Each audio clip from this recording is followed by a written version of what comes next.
Bien, muy buenos días a todos. Qué bendición estar aquí una vez más. Esta semana estuve en la oficina de empleos porque necesitaba un trámite. Y me dice el hombre, a ver, dime cuál es tu profesión. Yo le dije, bueno, pues yo en mi país tengo una licenciatura en teología. El hombre abrió los ojos y me dice, wow, vale, me dice, pero ¿y aquí qué? Bueno, aquí eres como monja, ¿verdad? Me dice. Pues mira, es que nosotros los evangélicos no tenemos monjas.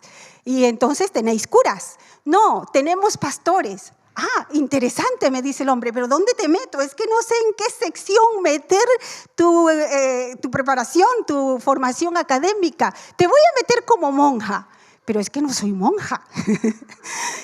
Pues, ¿y entonces cómo lo hacemos? Me dice, te voy a meter, a ver cómo te meto. Pues mira, como me gustaría conocer, decís que tenéis pastores. Sí, me gustaría conocer un pastor. Pues mi marido está aquí, por aquí está, te lo llamo, le digo. Y me dice, pues llámalo. Él quería conocer a un pastor. Y luego hablamos, tuvimos la oportunidad de compartirle la palabra y al final me dice, le dice a Jaime, bueno, tu mujer es monja.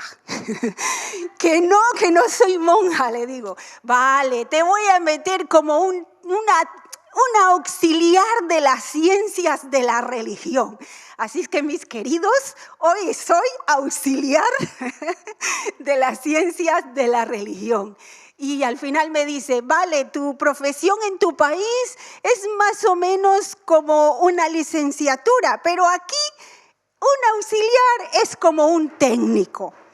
Así es que es un nivel más bajo del que tienes en tu país. Pero como aquí nosotros no tenemos eso que tenéis vosotros, eres un auxiliar de las ciencias de la religión en el nivel de técnico. Y más o menos por ahí va el estudio de hoy con relación al libro de Colosenses. Y es que en Colosenses esta era la situación, que la gente se creía que sabía tanto, pero habían bajado el nivel de lo que es Jesucristo.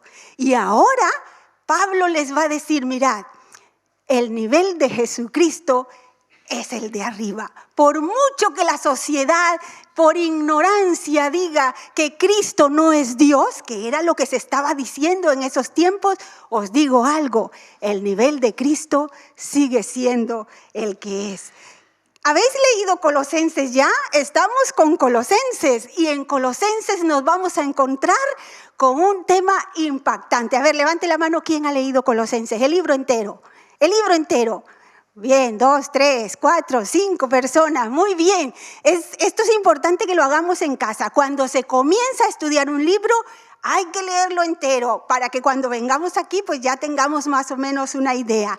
Entonces, entendiendo que Colosenses ahora mismo sería Turquía. Fijaros que era una ciudad pequeña. Estaban compuestas 3 ciudades importantes ahí, pero Colosas era de las más pequeñas.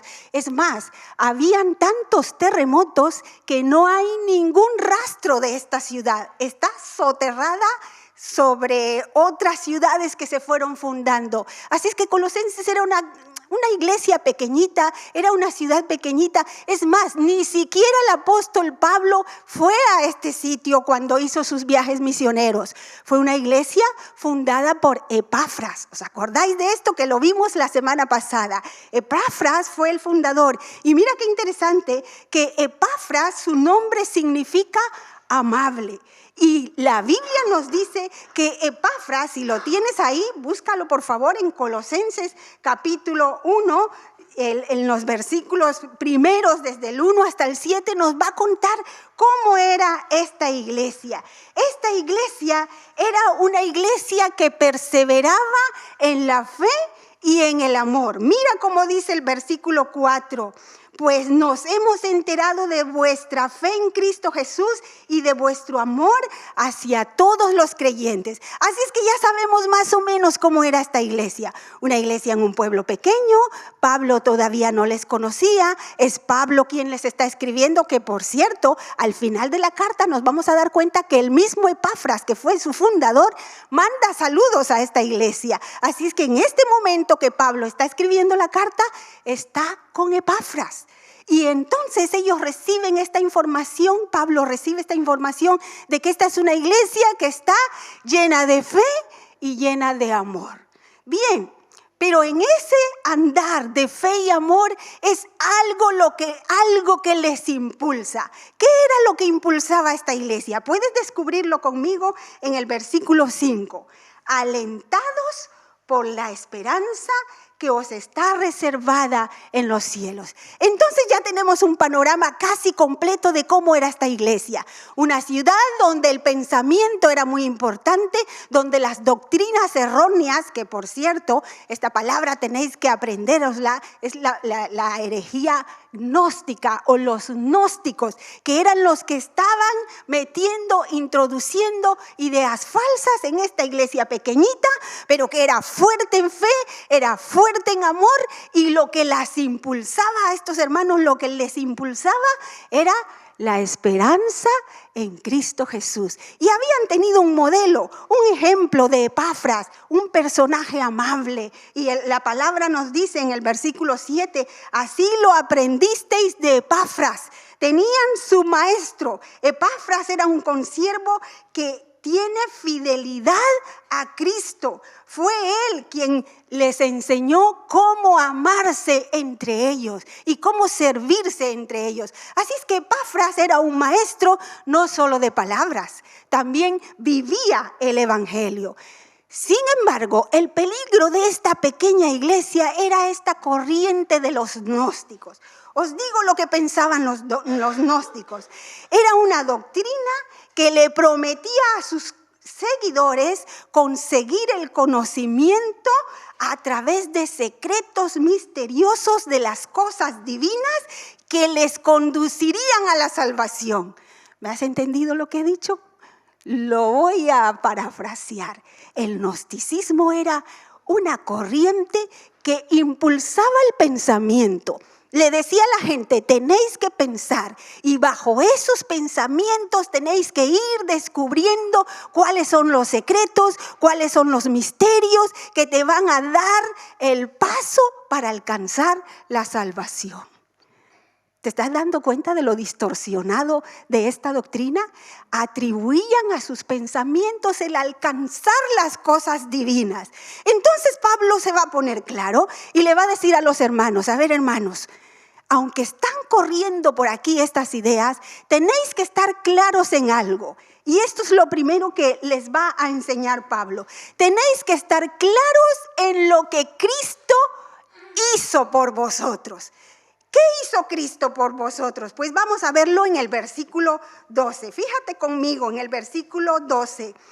Y con gran alegría deis gracias al Padre que nos hizo aptos. Esa es la primera cosa que Cristo hizo en vosotros, le dice Pablo a los hermanos. No tenéis que estar buscando con vuestra mente cómo llegar a Dios. Es que Cristo ya os hizo aptos para participar de la herencia de los santos. ¡Qué bendición! No es por conocimiento, no es por profundizar en doctrinas y en pensamientos profundos y heréticos. Es porque Cristo nos hizo aptos para ser parte de esa herencia. Y en el versículo 13, mira lo que dice. Él nos ha librado del poder de las tinieblas y nos ha trasladado al reino de su amado Hijo. No solamente te hizo apto para participar de la herencia, querido, querida, te ha trasladado del reino de las tinieblas al reino de su amado Hijo. Gloria al Señor por lo que Cristo hizo. Nos ha librado del poder de las tinieblas. Mira, compara este versículo con el capítulo 2, versículo 10. ¿Lo tienes ahí? Capítulo 2, versículo 10. Mira lo que dice. Y en él vosotros estáis ¿cómo? Estáis completos, no necesitáis buscarle más, ya estáis completos, pues Él es la cabeza de todo principado y potestad. Sí, antes estabais en el reino de las tinieblas, pero ahora Cristo nos hizo aptos y nos ha trasladado del reino de las tinieblas al reino de su amado Hijo. Pero no solamente esto, mira lo que sigue diciendo el versículo 14. En quien tenemos redención por su sangre, el perdón de pecados. Y entonces Pablo le está diciendo a los hermanos que están con esta doctrina del pensamiento, es que fijaros, no depende de vosotros, fue Él quien nos hizo apto. Fue lo que Cristo hizo, que nos libró del poder de las tinieblas. Fue lo que Cristo hizo, que nos trasladó al reino de su amado Hijo. Fue lo que Cristo hizo, que nos ha redimido con su sangre preciosa y nos dio el perdón de los pecados. Fue lo que Cristo hizo. Fue lo que Cristo hizo por vosotros. Mira el capítulo 2, en el versículo 13 al 15. Interesante cómo lo presenta el apóstol Pablo. Dice, antes vosotros estabais muertos en pecados y aún no habíais sido despojados de vuestra naturaleza humana. Pero ahora Dios os ha dado vida juntamente con Cristo y os ha perdonado de todos los pecados. Él ha anulado el acta de los decretos que había contra nosotros, la cual nos acusaba. La quitó de en medio y la clavó en la cruz. Así despojó de poder a los principados y a las potestades en su séquito triunfal. Los exhibió en público para su vergüenza, tras triunfar sobre ellos en la cruz. Fue lo que Cristo hizo. Fue lo que Cristo hizo, nos redimió, nos rescató, nos salvó, nos trasladó, nos hizo aptos por la sangre de Cristo. Y traigo esto aquí porque a veces minimizamos. Por eso estaba pensando en cómo a veces se minimizan los títulos en otro país o no te dan el crédito que tú crees tener. Pero que no pase esto con la cruz de Cristo. Pues para nosotros da igual, pero con la cruz de Cristo que no pase eso, porque la cruz de Cristo tiene un poder sobrenatural. La muerte de Cristo ha hecho que nos pasemos, que Él mismo nos pase de las tinieblas a la luz. Es lo que Cristo hizo. Y ahora Pablo le va a decir a los hermanos, mirad, no minimices lo que Cristo hizo, pero tampoco minimices la persona de Cristo. ¿Sabes lo que pasa? Es que en la herejía gnóstica ellos creían también que el espíritu es bueno y la materia es mala. Por lo tanto, ellos decían, si la materia es mala, Cristo no puede ser hombre. Por otro lado, si la materia es mala, Cristo o Dios no puede ser el creador de las cosas, porque todas las cosas, lo material, es malo. ¿Cómo un Dios que es espíritu puede hacer cosas malas? Así es que ellos se inventaban en su herejía alguna solución para más o menos decir que sí, que Dios era el creador. Pero mira, lo hizo así, decían los gnósticos. Él lo que hacía es que hacía unas emanaciones. ¿Qué significa esto? Pues que él soltaba un poquito de poder, luego otro poquito de poder. Esas emanaciones o esos poquitos de poderes se iban soltando, se iban alejando, se iban yendo por allá, por otro sitio, lejos de Dios, de tal manera que fueron esos mini emanaciones que se juntaron una vez y entonces haciendo una emanación más grande, entonces hicieron el universo, pero esa emanación se volvió cruel, ya eso no era Dios. Hasta ahí llegaba la profundidad del pensamiento de los gnósticos. Decían que esas emanaciones se aislaban tanto de Dios, ignoraban a Dios y progresivamente se iban convirtiendo en hostiles y fueron esas emanaciones de Dios lo que creó el universo. Eso se estaba metiendo, ese era un peligro que se estaba metiendo en la iglesia de los colosenses. Entonces ellos decían, pues como eran emanaciones ya lejos de Dios, pues no era Dios. Por lo tanto, Cristo es una de esas emanaciones. No es Dios, es una de esas emanaciones. Y minimizaban o inferiorizaban a la persona de Cristo Jesús. Decían, es más, cuando Cristo caminaba, ni siquiera dejaba huellas porque no tenía cuerpo.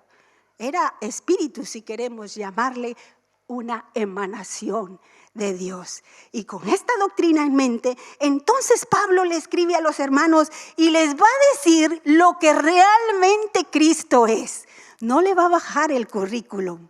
No le va a minimizar su persona, no le va a bajar el nivel que Cristo tiene, como pensaban los gnósticos. Mirad cómo dice el versículo 15. Cristo es la imagen del Dios invisible. Empezamos con un pensamiento claro aquí. Dios es espíritu, ¿verdad? Los espíritus no se ven. Por lo tanto, Dios, como es espíritu, quiere dejarse ver. Por lo tanto, Cristo es el Dios, es la imagen del Dios invisible. Y aquí Pablo va a usar una palabra que la entendía el más ignorante. Él no va a ir con palabras grandes para que la entiendan los que profundizan en teología. Lo va a explicar con la palabra que entiende un niño. La palabra que Pablo usa, y la usaban todos, era eikon. Cristo es el eikon del Dios invisible. ¿Qué entendía por eikon un niño? Pues entendía una persona ignorante, aún que no tuviera estudios, entendía que era un retrato, una imagen, una estatua, una forma, pero lo entendían también los comerciantes, porque también los comerciantes usaban esta palabra cuando sellaban un documento legal económico, por ejemplo, un pagaré o un recibo. ¿Cómo sabía yo que este recibo era mío? Pues cuando lo sellaba, tenían que escribir en pocas palabras un resumen de las características de la persona que contenía el trato. Entonces, por ejemplo, ponían Amanda, persona de tez morena, pelo rizado, de Panamá, y lo que era yo, ¿no?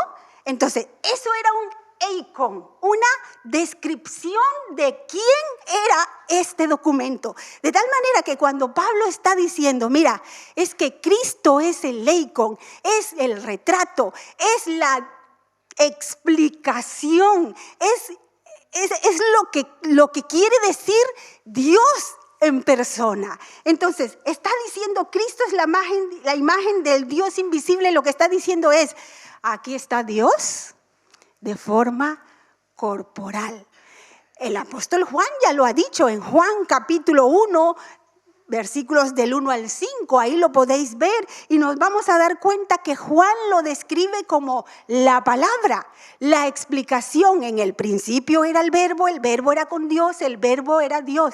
Esta palabra era desde el principio y todas las cosas por Él fueron hechas y sin Él nada de lo que ha sido hecho fue hecho. Él es la luz verdadera, esta luz verdadera vino al mundo, en Él estaba la vida, etcétera. Todo lo describe Juan, tal como lo describe también aquí el apóstol Pablo, como el creador. Mira lo que sigue diciendo el versículo 15. La imagen, algo visible de Dios, el primogénito de toda la creación. Y ojo con esto, porque hay algunas doctrinas ahí que están diciendo, ¿ves que Él fue el primero en ser creado?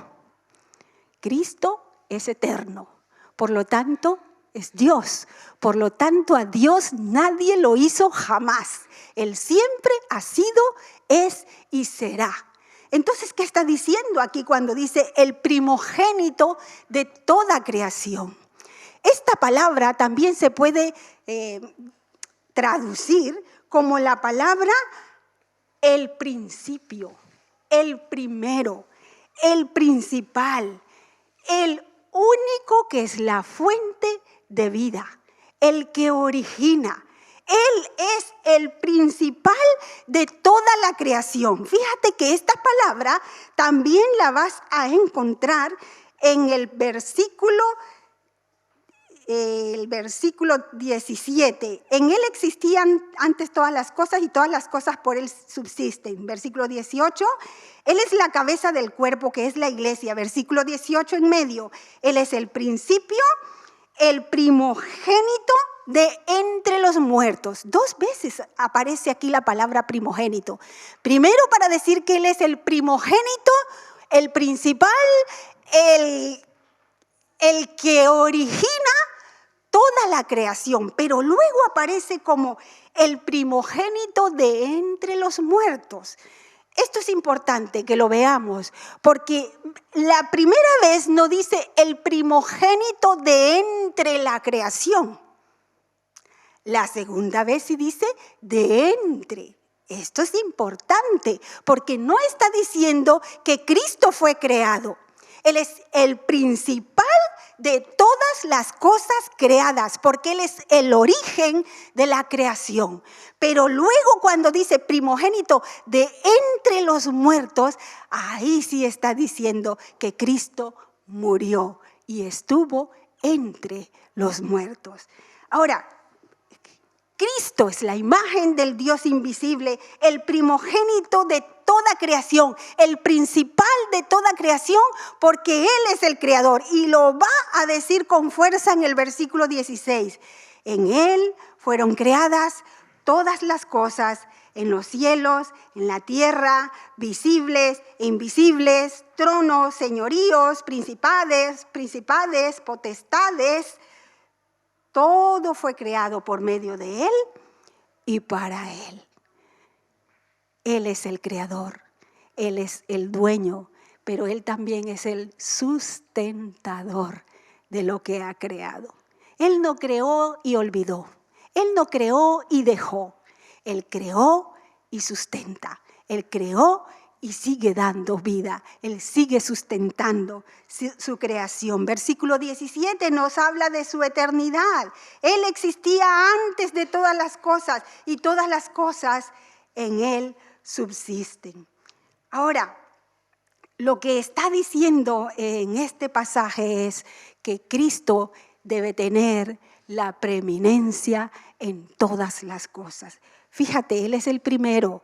Él es el creador, Él es el principal, Él es el eterno, Él es el sustentador de todas las cosas.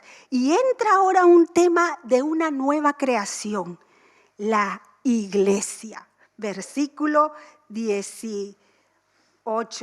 Él es la cabeza del cuerpo, que es la iglesia, una nueva creación. Nosotros, la iglesia de Dios, somos una nueva criatura y Él es la cabeza, Él es el que da las órdenes, Él es el que sustenta, Él es el que nutre a su iglesia. Lo puedes ver en el capítulo 2, versículo 19, dice que el que está en la cabeza es nutrido y da el crecimiento de Dios mismo. Él es la cabeza, el que controla, el que domina, el que gobierna a su pueblo.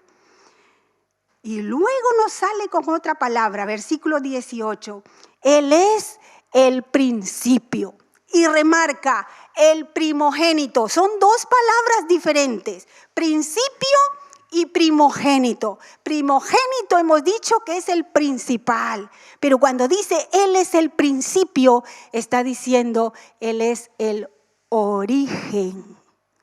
Esto es interesante porque en Él se originan todas las cosas.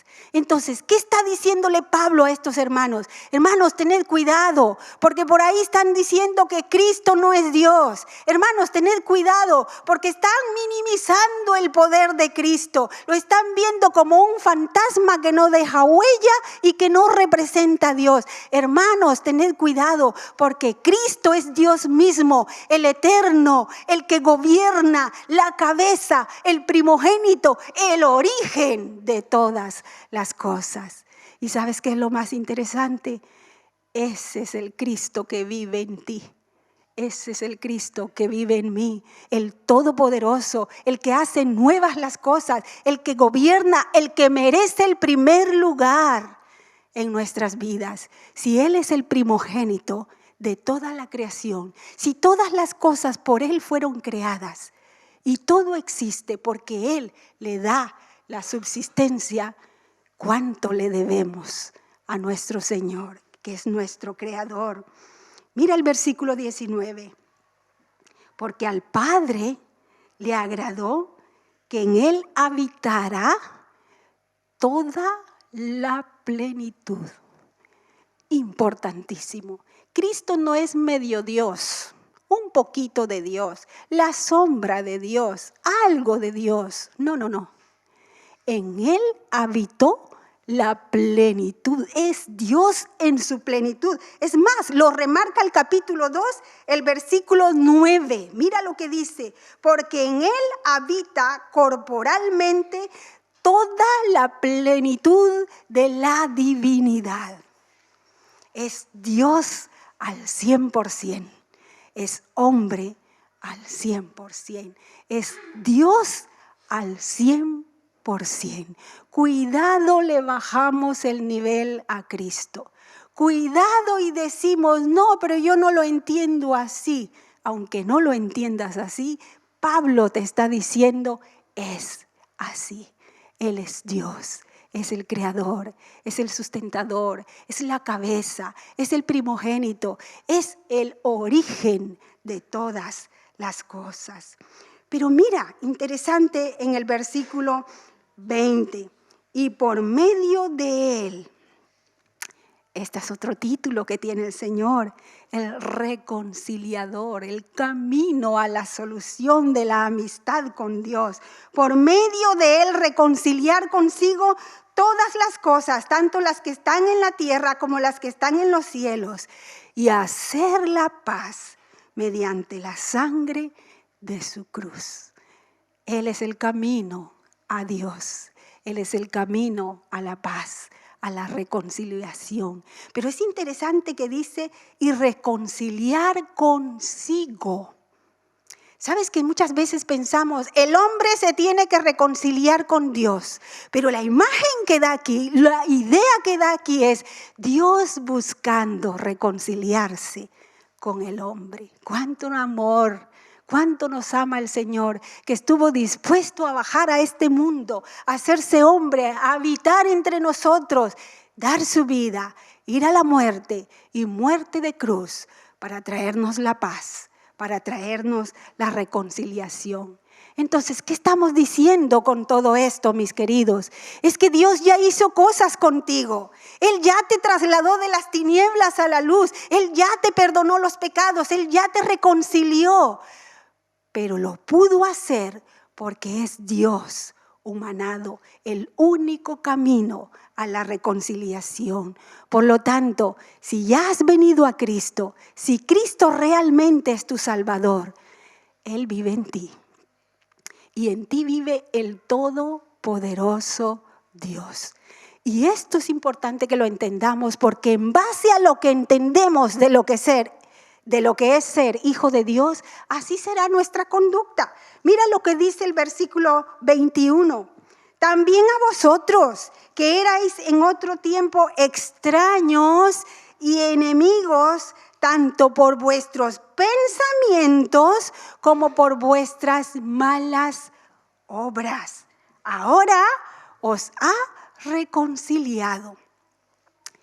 Lo que Cristo hizo, lo que Cristo es, lo que Cristo espera. ¿Qué espera Él de ti? Ya te pasó del reino de las tinieblas al reino de la luz. Ya te ha dicho quién es Él, el todopoderoso Dios en ti. Ahora, ¿qué espera Él de ti? Pues Él espera que tus pensamientos y tus obras sean diferentes. Y lo dice en el versículo 22 y 23. En su cuerpo físico, por medio de la muerte, para presentaros santos y sin mancha e irreprensibles delante de Él. ¿Qué espera Dios de ti? Él quiere presentarte santo, limpio, sin mancha e irreprensible delante de Él. En otras palabras, Él quiere que vivas en santidad. ¿Acaso su obra fue poca cosa? ¿Acaso su obra no tiene poder para transformar vidas? ¿Acaso lo que Cristo hizo, venir a este mundo, dar su vida y luego reconciliarte con Dios y luego vivir en ti, es para vivir como te da la gana o nos da la gana? No, tiene un propósito y su propósito es para que vivamos limpia, santa e irreprochablemente. Ahora, ¿cómo podemos conseguir esto? Pues lo primero, venir a Cristo, al todopoderoso Dios, que es el único que puede transformar. Pero lo segundo te lo va a decir en el versículo 23. Siempre y cuando permanezcáis. Esto es importante, hermanos, porque una cosa es lo que Cristo hizo. Ya eres parte de su reino, ya estás en el reino de la luz, ya Él perdonó tus pecados, ya Él derramó su sangre en la cruz y clavó el acta que te condenaba y exhibió públicamente la salvación de tu vida. Pero ahora Él espera que no minimicemos su obra. Y minimizamos su obra cuando nos da igual lo que Dios me pide. Cuando me da igual y yo vivo como yo quiero.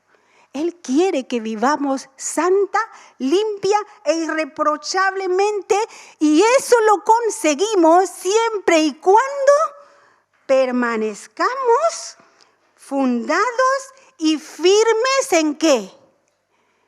En la fe. ¿En la fe de qué? De Cristo Jesús, de lo que es Cristo y lo que te ofrece. Cuando tú permaneces firme y fundado en esa fe de lo que Cristo es y lo que Él es capaz de hacer por ti y de su gran amor y de su gracia, entonces conseguirás permanecer firme en la fe sin moverte de la esperanza del Evangelio. ¿Te acuerdas qué era lo que alentaba a la iglesia de Colosas? ¿Cómo vivían ellos? Con fe y amor. Versículos 4. ¿Cómo lo alentaban? ¿Cómo hacían para permanecer en esa fe y en ese amor? ¿Qué era lo que les impulsaba? Versículo 5 lo hemos leído al principio. Lo que les impulsaba era la esperanza en Cristo Jesús. ¿Cuál es tu esperanza? Si tu esperanza se limita a lo terrenal, tu vida será para lo terrenal. Pero si tu esperanza está puesta en los cielos, conseguirás permanecer firme en la fe, pero con esa esperanza, sin moverte de la esperanza del Evangelio que hemos escuchado. Desde el que vinimos a Cristo, supimos que Él nos ofrecía esa salvación, el cielo, la vida eterna. Entonces, ¿qué está diciendo Pablo con todo esto? Lo resumo con la frase última del versículo 6. Desde el día que oísteis y comprendisteis la gracia de Dios en toda su verdad. Esto es importante. La gracia de Dios en toda su verdad. Hermanos, la gracia de Dios no es solamente vivas, que ya soy salva y tengo el perdón de mis pecados y qué bien, y soy hija de Dios y qué bien todo, ¿no? No, la gracia de Dios en toda su verdad es poner a Cristo en el lugar que le corresponde.